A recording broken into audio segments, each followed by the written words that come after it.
Hi, I'm Sherry Riano with the Sherry Riano Lending Team. I've been doing this over 21 years, serving our community. I was born in Johnston County, have lived in Wake County my whole life, seen so many changes, and here we are again in a pandemic, another change for us to address. I felt like today I wanted to come to talk to you about forbearance. There's a lot of misnomers out there about it, and people aren't clear what it means or how it can affect them. And so I just kind of wanted to come to you today to discuss it.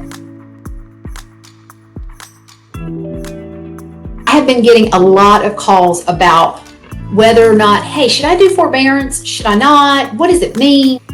In case you don't know what a forbearance is, let's talk about it for a few minutes. So a forbearance is when your mortgage servicer or lender allows you to pause your payment until you get a financial footing in a situation like there's so many people unemployed right now or other things that can come up in life. But forbearance is not a forgiveness or just, hey, you just don't have to pay this money back. It goes on typically on the rear of your loan along with the interest, and you do have to pay it back. Now, some forbearance terms will allow them to, like the ones we're dealing with now, you cannot make your payment for 3 months.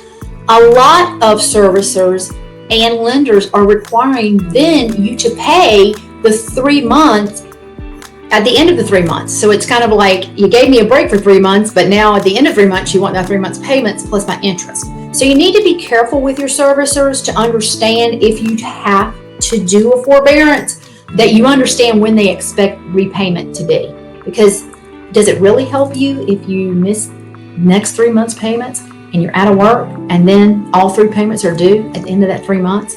Probably not really helping you out. And why I'm coming to you with this information is because there are a lot of negative ramifications that if you just do forbearance for the sake of, well, everybody else is doing it, and you know what your parents taught you, just because I run off the bridge doesn't mean you need to run off the bridge, right?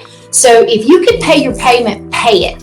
If you can't, then you need to call your servicer and work something out. So let's talk about what these negative ramifications are I'm talking about.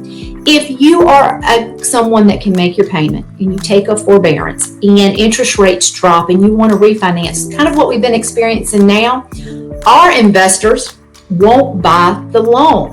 And if they don't buy the loan, I can't refinance you. So that means you are not eligible for refinance, which means you can lose thousands of dollars when you didn't need to take the forbearance. So please, if you can make your payment, make it.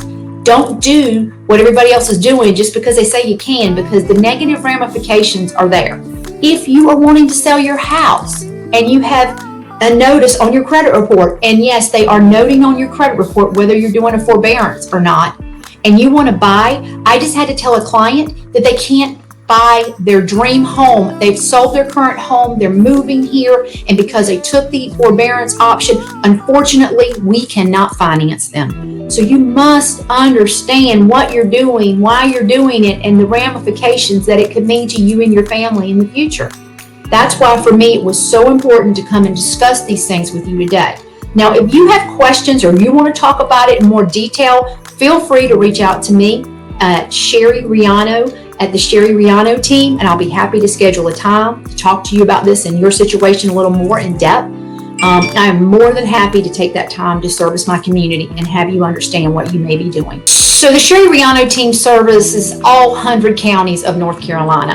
And a little fun fact, I've been in all 100 counties in my life, and consequently I've had barbecue in all of them. Different story, we'll have to talk about that another day. But we service each and every county. So if you have a primary residence, a second home, or an investment property anywhere in the state of North Carolina, we are here to serve you.